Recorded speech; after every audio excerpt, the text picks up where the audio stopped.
Tiago, capítulo 1, versículos 2, 3 e 4. Você pode esteja de pé e nós vamos ler a palavra do Senhor.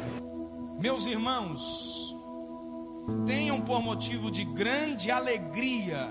Motivo de quê?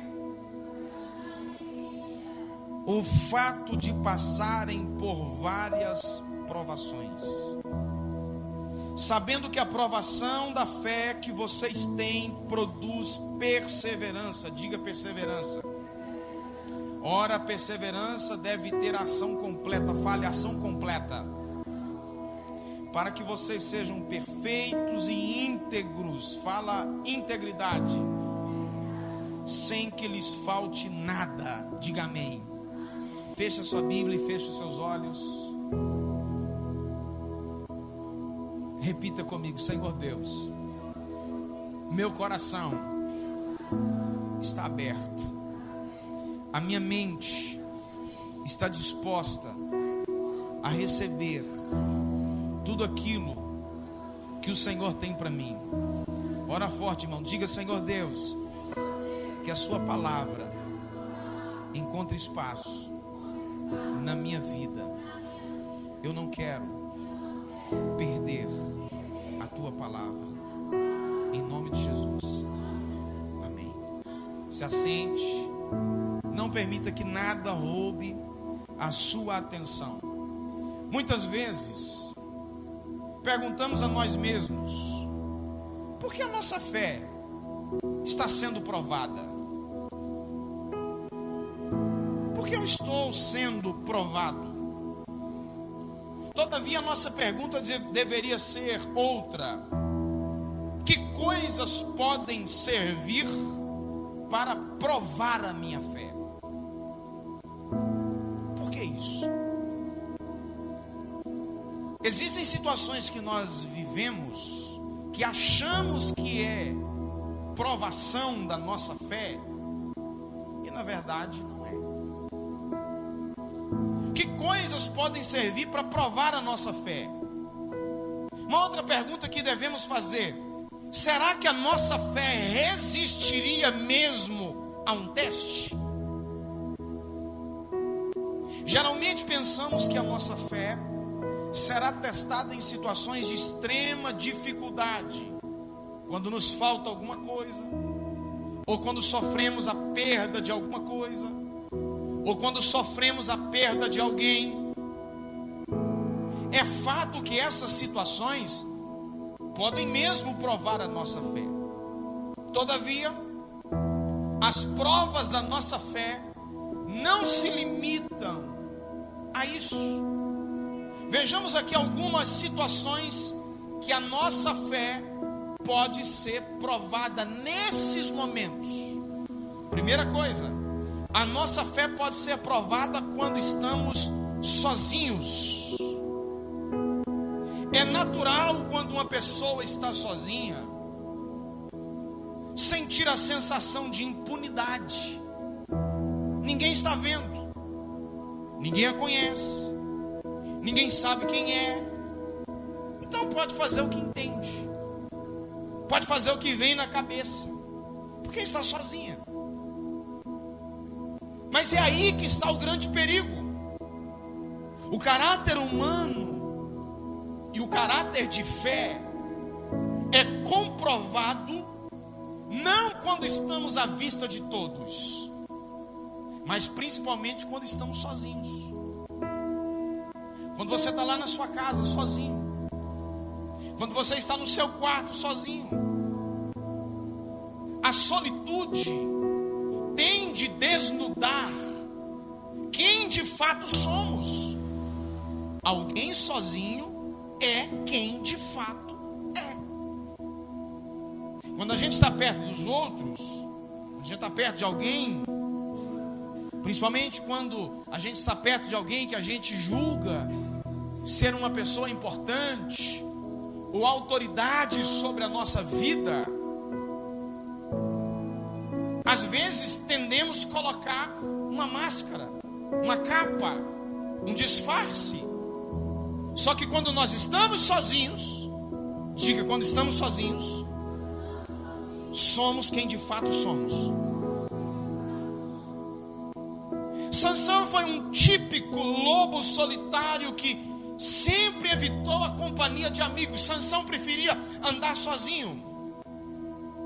Ele não ficou sozinho em algumas ocasiões, mas era esse o estilo de vida que ele gostava.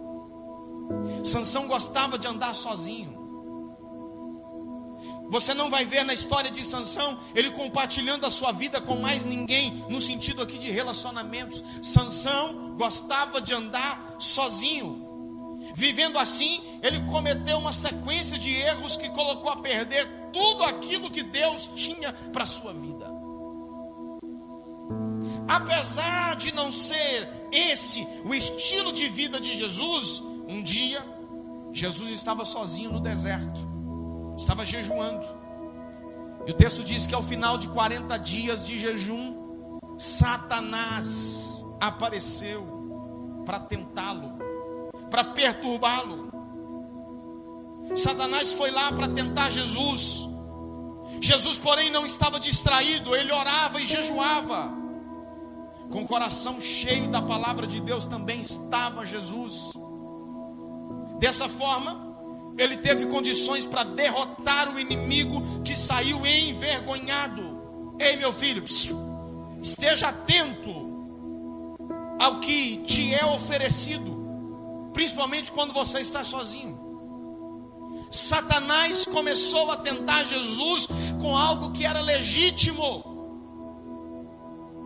Ele disse: olha, se tu és o filho de Deus, mande que essas pedras se tornem pães. Mateus 4:3. Não é normal alguém no final de tanto tempo sem comer, 40 dias sem comer, é normal ele comer. É normal se alimentar quando está com fome. Mas o problema era que se Jesus cedesse a isso, ele estaria fazendo a vontade de Satanás. É certo que Jesus tem poder para transformar pedras em pães. Contudo, fazer isso por sugestão de Satanás seria um erro. E nisso aqui Jesus estava sendo provado. Jesus estava sendo tentado. Cuidado com aquilo que vem para você de mão beijada, com muita facilidade, numa oferta muito bonita, numa bandeja muito bonita, bem arranjada, bem preparada, quando você está sozinho. Quando você está sozinho, no seu quarto, longe da vista de todo mundo, com o telefone na mão, conectado na internet. Quando você está sozinho em casa, com a TV ligada, com a opção de acessar canais diversos. Cuidado com as ofertas que te aparecem quando você está sozinho. A sua fé pode estar sendo provada, e nisso você vai revelar quem de fato você é. A nossa fé também pode ser provada quando estamos isolados. Estar isolado aqui, na minha abordagem do que eu quero fazer, é diferente de estar sozinho. Isolamento traz a ideia de abandono, de afastamento, de desprezo. José é o filho mais novo. Quem me ouve diz amém, gente. Se tiver com sono aí, você fica em pé, faz qualquer coisa, dá uma balançada assim. José é o filho mais novo de Jacó, também conhecido como José do Egito. Ele foi desprezado pelos irmãos. Quando ainda era adolescente, foi vendido pelos irmãos por causa de ciúmes. José foi levado para uma terra distante, foi dado como morto, tornou-se escravo. José tinha todas as razões para se tornar alguém amargurado. José tinha todas as razões para se tornar alguém inferiorizado, pessimista, deprimido, mas seguiu em frente, seguiu caminhando, não deu lugar para amargura. José foi tentado em várias áreas da sua vida. Ele se tornou uma pessoa de confiança do seu Senhor, em vez de roubá-lo. O texto diz que ele tinha acesso a tudo que era valioso do seu patrão. Por causa disso, o Senhor prosperou o seu patrão. Por causa disso, a prosperidade entrou naquela casa. Ele tornou-se um administrador, chefe. Vez ou outra, ouvimos alguém se lamentar por ter sido abandonado e esquecido por alguém. Escute isso aqui, meu filho. Quem me ouve diz amém. Tenha consciência de uma coisa. O que eu vou te falar aqui é duro. Quando a gente passa por isso, é realmente desconfortável. Eu já passei por isso algumas vezes. É desconfortável. Mas quando a nossa ficha cai para isso, a gente sofre menos. O que eu vou te falar aqui é interessante. Algumas pessoas vão passar na sua vida por um tempo. E não quer dizer que elas foram falsas. Existem pessoas que vão estar na nossa vida por um momento, por um período. Daqui a pouquinho elas vão. Você muda de cidade, você muda de trabalho, você muda de rua. O cordão umbilical é cortado. Há uma separação. E às vezes, quando isso acontece, alguns começam a lamentar dizendo: olha, eu e fulano éramos tão amigos, nós estávamos juntos sempre, um na casa do outro, sempre encontrava para bater um papo, e agora de repente eu fui abandonado, eu fui desprezado. Às vezes é difícil desapegar, mas é preciso viver essa realidade de que existem pessoas que vão passar na nossa vida apenas por um tempo. E quando elas passam, esse tempo é um tempo de bênção, é um tempo de crescimento, é um tempo de amadurecimento, mas durou apenas uma fase. É preciso deixar essa pessoa ir embora. Já pensou se você estivesse aí na barriga da sua mãe até hoje? Você tem quantos anos hoje? 30, 40, 50? Oh, não, seja verdadeiro, meu filho. Que é isso? Fala a verdade. Foi registrado atrasada, Jennifer? Eu daqui eu escutei. Pois é, 20. Para com isso. De batismo, né? Batismo. Pois é. 20 de cada lado. Esquerda, direita, como é que é o negócio? Pois é, a boa, né? Não mente na casa de Deus, não. E aí, imagina se você tivesse a barriga da mãe até hoje desse jeito. O cordão umbilical foi cortado. O tempo passou. Foi bênção para você enquanto você esteve lá. Está sendo bênção agora essa nova fase também. Então a vida precisa seguir. Não dá para você desistir da vida, pensar em morrer, falar um monte de bobagem, até amaldiçoar o tempo do relacionamento. Não, gente. Seja certo. A vida segue. Pessoas vêm e vão. Algumas permanecem. Eu tenho amigos que nós somos amigos desde a infância. Mas eu tenho pessoas também, já tive pessoas que passaram pela minha vida há algum tempo e sumiram. Faz tempo que a gente não se fala. Tem pessoas que é assim. José estava longe dos amigos e da família, porém no decorrer da história é fácil entender que ele não estava sozinho. A Bíblia diz várias vezes: e o Senhor era com ele. Isso aqui é uma coisa extraordinária. Levante a sua mão assim, porque eu quero liberar uma palavra profética sobre a sua vida. Os amigos podem ir, os parentes também podem ir. Todavia, o Senhor disse através do profeta Isaías: uma mulher pode esquecer do filho que cria, uma mulher pode esquecer do filho que amamenta, todavia eu não esquecerei de ti, não te abandonarei, não te deixarei. O Senhor, todavia, meu filho, não viverá na sua vida, ou não estará na sua vida apenas numa situação de momento. Eu e você somos guardados, protegidos, e temos a companhia permanente do Senhor nosso Deus. Creia nessa palavra. A importante lição que aprendemos disso é: quem tem Jesus na sua vida, em qualquer lugar é abençoado. Testes da fé. Às vezes a nossa fé é provada quando nós estamos em isolamento. As pessoas vão embora. Quantas vezes eu já não ouvi alguém dizer: no momento que eu mais precisava, todo mundo foi embora. Geralmente é assim. Geralmente é assim.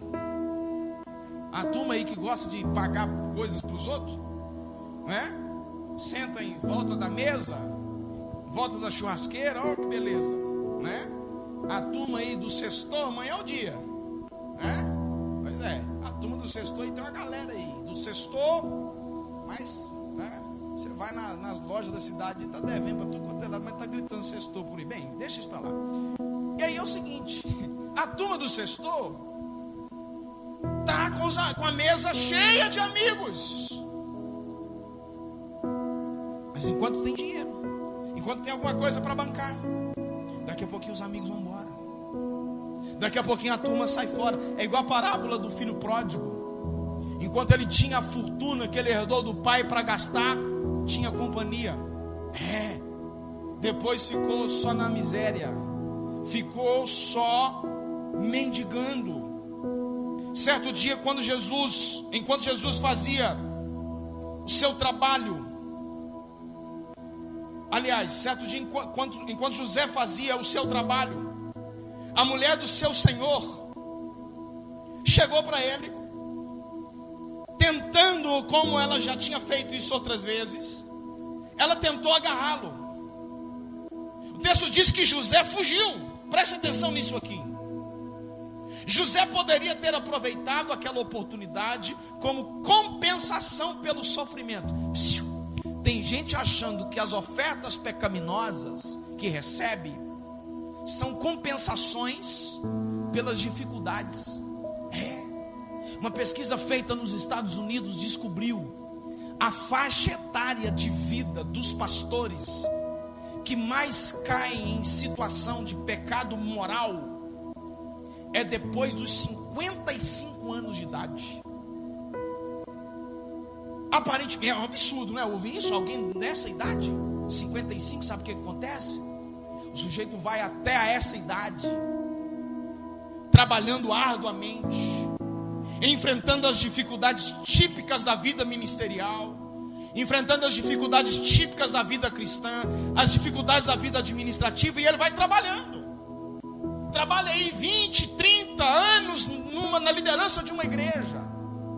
Quando ele tem uma igreja sólida, firme, já venceu a maioria dos obstáculos de uma igreja iniciante, a igreja está consolidada. Agora chega a essa idade, Satanás apresenta para ele uma oferta, dizendo que aquilo é uma recompensa, uma compensação por todo trabalho que ele teve, por todo desgaste que ele teve.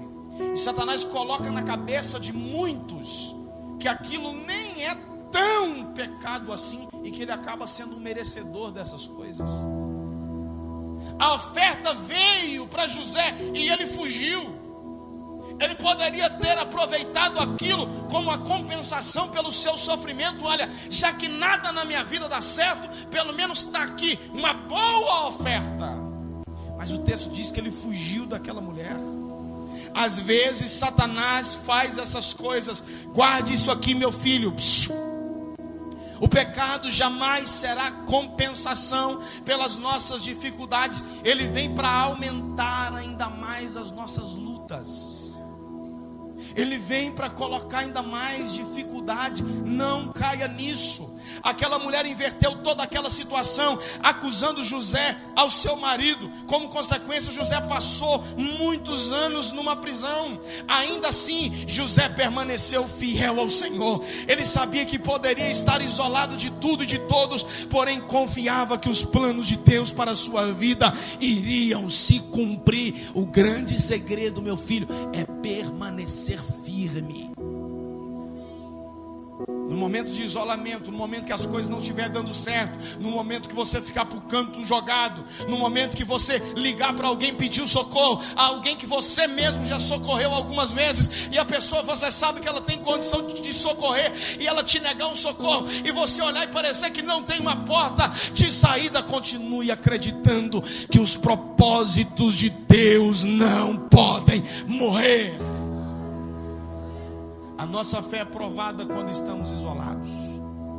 E se a gente bate numa porta e outra, à procura de socorro e não acha, somos aqui, pelas circunstâncias, obrigados a confiar no socorro e na ação de Deus na nossa vida. Tem hora, irmão, escute aquilo que eu vou te dizer.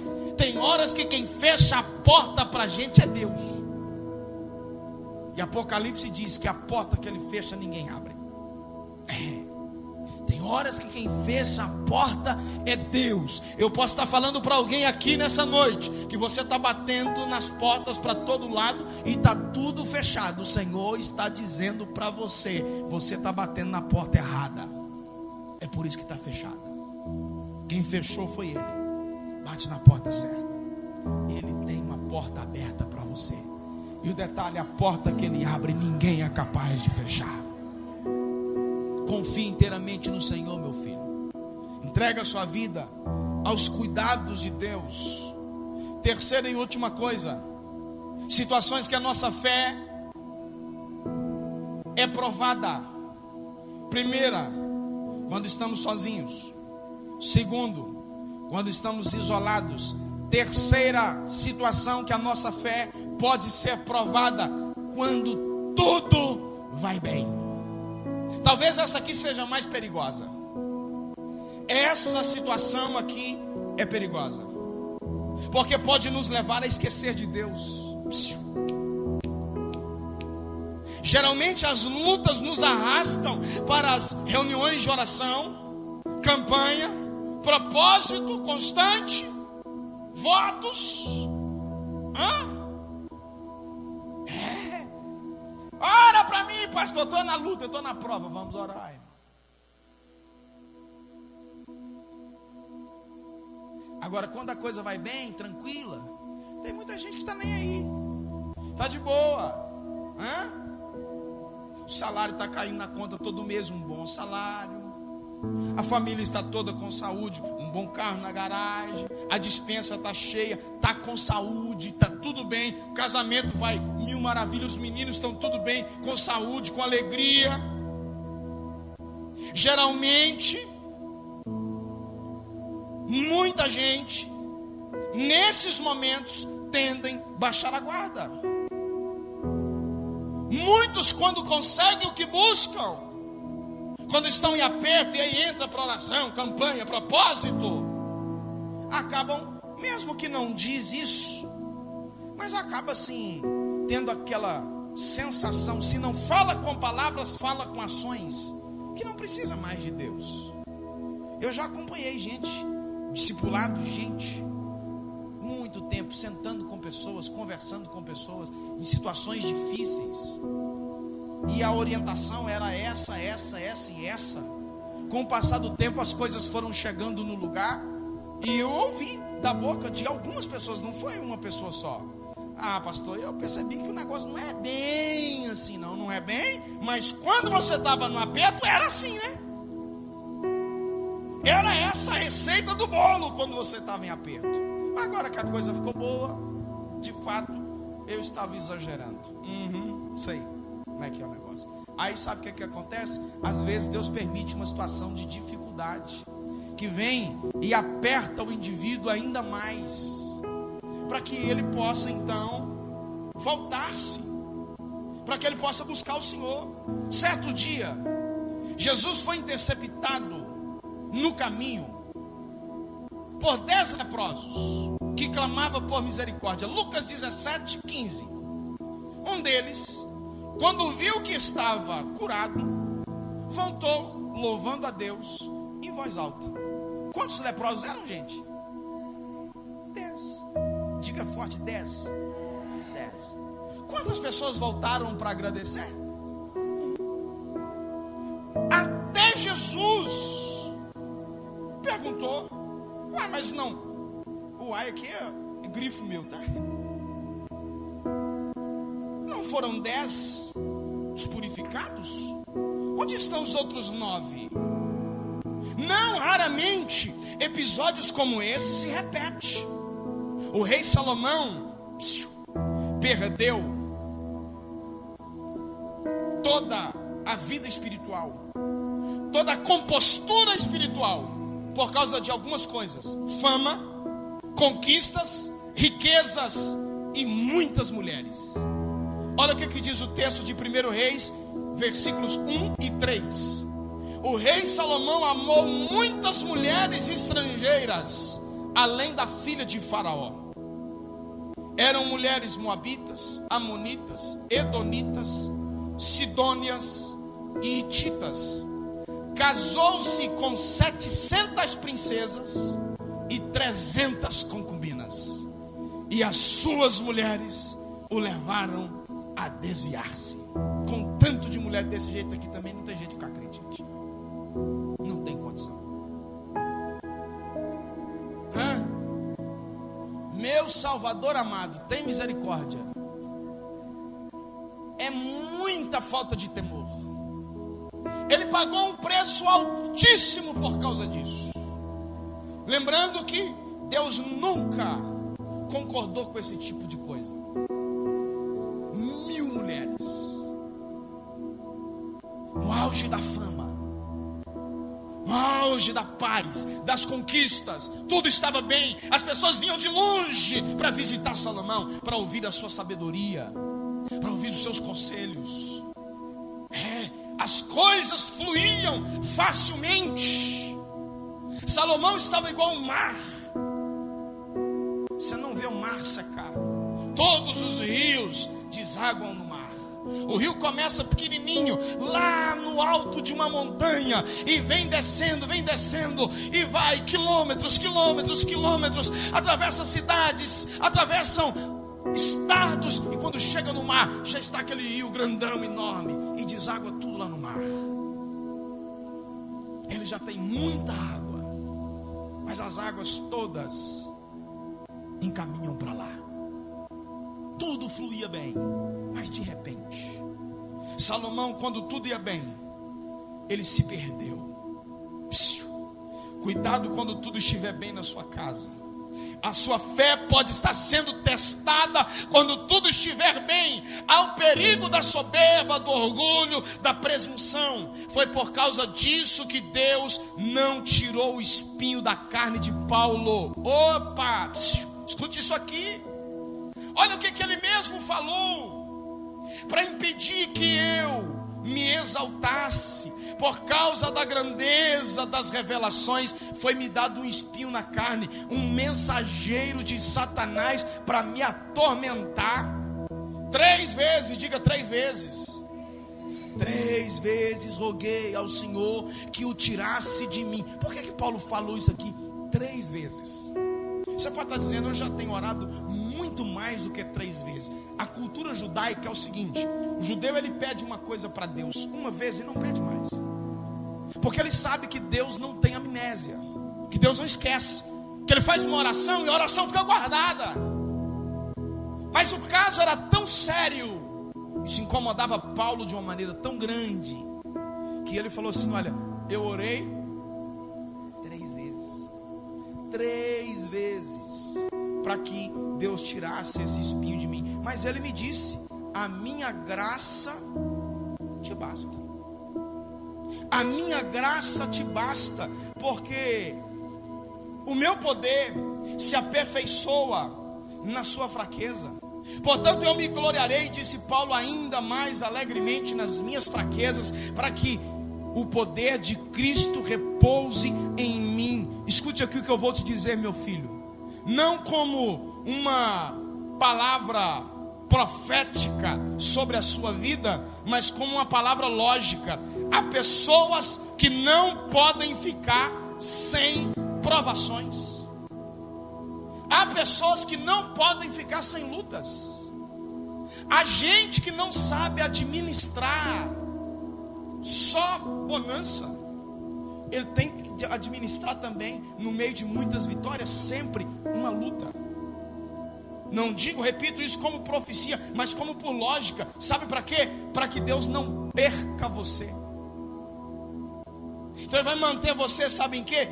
É uma figura de linguagem só, pelo amor de Deus. Eu sei que você é inteligente. É uma figura de linguagem. Deus vai manter você nas rédeas curtinhas, para para te manter você de perto, para manter você no controle. Porque Ele sabe que se dar um pouquinho de corda para você, se te soltar um pouquinho mais, você se perde. Então tenha cuidado, gente. A prova da nossa fé às vezes vem quando tudo está bem. Tiago disse que a prova da nossa fé produz perseverança, maturidade e integridade. Não poderíamos ter resultado mais satisfatório que esse. A vida cristã é repleta de problemas indesejados e situações inesperadas em que algumas ocasiões surgem do nada. Tem coisa que dá sinal. É igual Elias lá, mandando o servo dele olhar. Dá uma olhada lá se vai chover. O homem foi lá e deu uma olhada. O céu estava azul, não tinha nada. Volta lá, nada. Volta lá. Ele voltou dizendo: olha, eu vejo uma nuvem do tamanho da palma da mão de um homem. Elias disse: avisa para Saul que vai chover. Esse é o sinal, vai chover. Está vindo a chuva. Tem coisa que anuncia. Tem coisa que você olha e fala assim: peraí, está vindo um problema. Então vou me precaver, vou me prevenir, vou estar preparado. Mas tem coisa que surge do nada. Tem coisa que vem sem aviso. Problemas podem vir sozinhos, mas podem vir também aos montes. Duas fontes de sofrimento para o justo. Quantas fontes? Primeira, demandas naturais da vida. Nisso aqui o justo sofre e o ímpio também sofre. O sol não nasce apenas para o justo. O sol não queima apenas sobre o injusto. O sol nasce para todos. As tempestades que alagam cidades, e esses dias regiões do Brasil estão enfrentando isso. Não caiu só na casa do justo. Demandas naturais da vida. Você pode olhar e dizer assim: pastor, eu não semeei isso. Por que eu estou colhendo? Demandas naturais da vida nos levam a colher coisas que às vezes a gente não semeou. Segunda coisa, demandas espirituais. Jesus disse no Evangelho de Mateus que nós estamos sujeitos a chorar, ser perseguido, caluniado, injuriado, ser levado aos tribunais, ser presos e até ser mortos, por causa do nome de Jesus. Demandas espirituais geram para nós situações difíceis. Isso pode vir avisando, dando sinal, dando alerta, e pode vir do nada também. Problemas que podem vir na nossa vida, de qualquer modo, são inevitáveis. O que nós precisamos? Graça de Deus, perseverança. Tiago disse que a prova da nossa fé desenvolve perseverança. Fala forte comigo: perseverança, maturidade, integridade. Fique de pé comigo, por favor.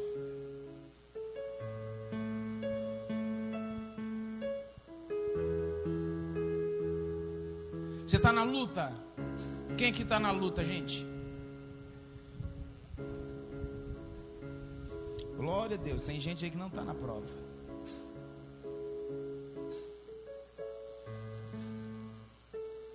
Pois é. Toda vez que você estiver enfrentando prova, saiba disso.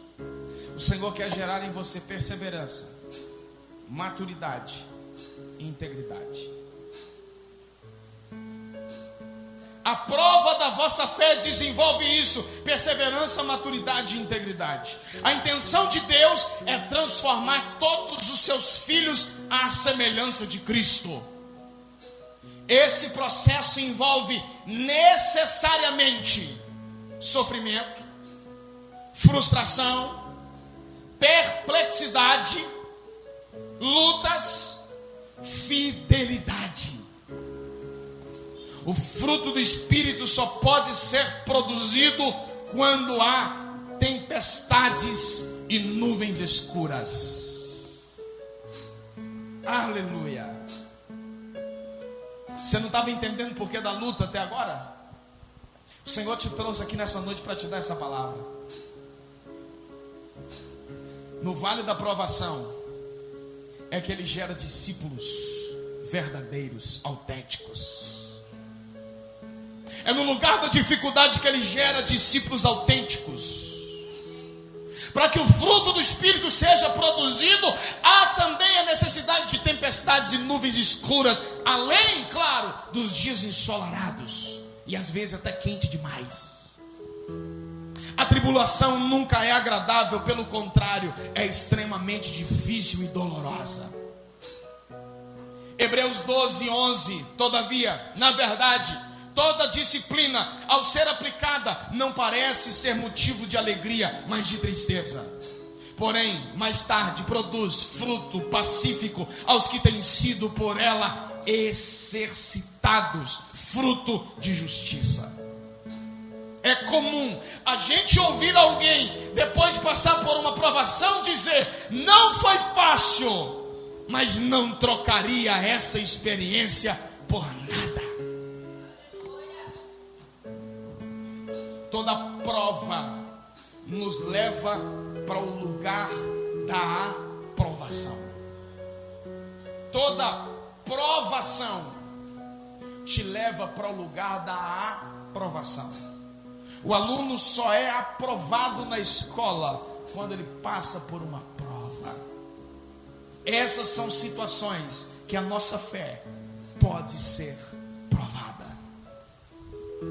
Está disposto a resistir a isso? Quando você estiver sozinho, quando você estiver isolado, ou quando tudo estiver bem. Amém, gente? Põe a mão assim no seu coração. Pai bendito, de graça, de bondade, de misericórdia. Pai que não rejeita os teus filhos. Pai que sempre corrige os seus filhos, e às vezes, de fato, nós precisamos ser corrigidos. Nós cremos em Ti. E como é bom, Senhor, poder Te chamar de